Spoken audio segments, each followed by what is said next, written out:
जय श्री श्याम। एक गरीब आदमी था। एक दिन वह राजा के पास गया और बोला, महाराज, मैं आपसे कर्ज मांगने आया हूँ। कृपा कर आप मुझे 5,000 रुपये दें। मैं 5 वर्ष के अंदर आपके रुपए वापस कर दूँगा। राजा ने उसकी बात पर विश्वास कर उसे 5,000 रुपये दे दिए। 5 वर्ष बीत जाने के बाद भी जब उस व्यक्ति ने राजा के 5,000 रुपये नहीं लौटाए, तब राजा को मजबूरन उसके घर जाना पड़ा। लेकिन वहाँ वह व्यक्ति नहीं मिला। जब भी राजा वहाँ जाता, बहाना बनाकर उसे वापस भेज दिया जाता। एक दिन फिर राजा उस व्यक्ति के घर गया। वहाँ और कोई तो नहीं दिखा, एक छोटी लड़की बैठी थी। राजा ने उसी से पूछा, तुम्हारे पिताजी कहाँ हैं? लड़की बोली, पिताजी स्वर्ग का पानी रोकने गए हैं। राजा ने फिर पूछा, तुम्हारा भाई कहाँ है? लड़की बोली, बिना झगड़ा के झगड़ा करने गए हैं। राजा के समझ में एक भी बात नहीं आ रही थी, इसलिए वह फिर पूछता है, तुम्हारी माँ कहाँ है? लड़की बोली, माँ 1 से 2 करने गई हैं। राजा उसके इन उल जुलूल जवाब से खींच गया। वह गुस्से में पूछता है, और तुम यहाँ बैठी क्या कर रही हो? लड़की हंसकर बोली, मैं घर बैठी संसार देख रही हूँ। राजा समझ गया कि लड़की उसकी किसी भी बात का सीधा जवाब नहीं देगी, इसलिए उसे अब इससे इन बातों का मतलब जानने के लिए प्यार से बतियाना पड़ेगा। राजा ने चेहरे पर प्यार से मुस्कान लाकर पूछा, बेटी, तुमने जो अभी अभी मेरे सवालों के जवाब दिए, उनका मतलब क्या है? मैं तुम्हारी एक भी बात का मतलब नहीं समझ सका। तुम मुझे सीधे सीधे उनका मतलब समझाओ। लड़की ने भी मुस्कुराकर पूछा, अगर मैं सभी बातों का मतलब समझा दूँ तो आप मुझे क्या देंगे?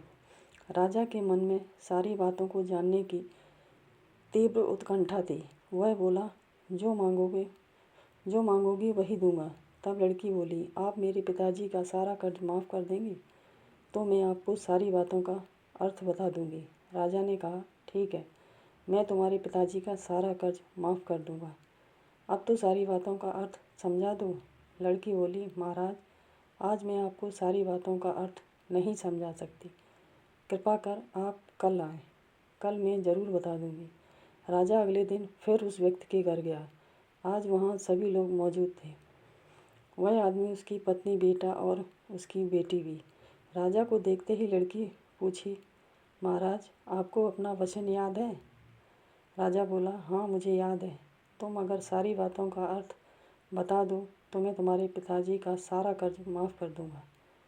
लड़की बोली, सबसे पहले मैंने यह कहा था कि पिताजी स्वर्ग का पानी रोकने गए हैं। इसका मतलब था कि वर्षा हो रही थी और हमारे घर की छत से पानी टपक रहा था।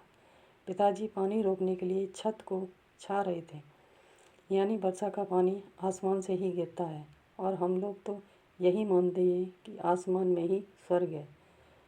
बस पहली बात का अर्थ यही है। दूसरी बात मैंने कही थी कि भैया बिना झगड़ा के झगड़ा करने गए हैं। इसका मतलब था कि वे रेंगनी के कांटे को काटने गए थे। अगर कोई भी रेंगनी के कांटे को काटेगा तो उसके शरीर में जहाँ तहाँ कांटा गड़ ही जाएगा, यानी झगड़ा नहीं करने पर भी झगड़ा होगा और शरीर पर खरोंचें आएंगी। राजा उसकी बातों से सहमत हो गया। वह मन ही मन उसकी चतुराई की प्रशंसा करने लगा। उसने उत्सुकता से पूछा, और तीसरी चौथी बात का मतलब बेटी? लड़की बोली, महाराज, तीसरी बात मैंने कही थी कि माँ 1 से 2 करने गई हैं। इसका मतलब था कि माँ अरहर दाल को पीसने, यानी उसे 1 का 2 करने गई हैं। अगर साबुत दाल को पीसा जाए तो 1 दाना का 2 भाग हो जाता है, यानी यही था 1 का 2 करना। रही चौथी बात, तो उस समय मैं भात बना रही थी और उसमें से एक चावल निकाल कर देख रही थी कि भात पूरी तरह पका है कि नहीं। इसका मतलब है कि मैं एक चावल देखकर ही जान जाती कि पूरा चावल पका है कि नहीं, अर्थात चावल के संसार को मैं घर बैठे देख रही थी। यह कहकर लड़की चुप हो गई। राजा सारी बातों का अर्थ जान चुका था। उसे लड़की की बुद्धिमानी भरी बातों ने आश्चर्य में डाल दिया था। फिर राजा ने कहा, बेटी, तुम तो बहुत चतुर हो, पर एक बात समझ में नहीं आई कि यह सारी बातें तो तुम मुझे कल भी बता सकती थी, फिर तुमने मुझे आज क्यों बुलाया? लड़की हंसकर बोली, मैं तो बता ही चुकी हूँ कि कल जब आप आए थे तो मैं भात बना रही थी। अगर मैं आपको अपनी बातों का मतलब समझाने लगती तो भात गीला हो जाता या जल जाता तो माँ मुझे ज़रूर पीटती। फिर घर में कल कोई भी नहीं था। अगर मैं इनको बताती कि आपने कर्ज माफ़ कर दिया तो ये मेरी बात का विश्वास नहीं करते। आज स्वयं आपके मुंह से सुनकर आपने कर्ज माफ़ कर दिया है।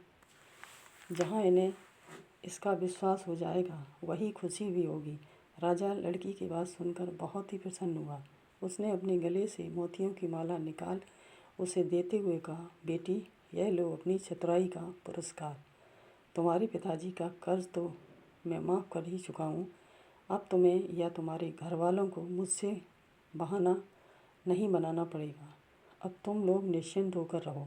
अगर फिर कभी किसी चीज़ की ज़रूरत हो तो बेझिझक होकर मुझसे कहना। इतना कहकर राजा लड़की को आशीर्वाद देकर चला गया। लड़की के परिवार वालों ने उसे खुशी से गले लगा लिया। दोस्तों, अगर आपको हमारी कहानी पसंद आई हो तो प्लीज़ लाइक और सब्सक्राइब करें। धन्यवाद। जय हिंद, जय भारत।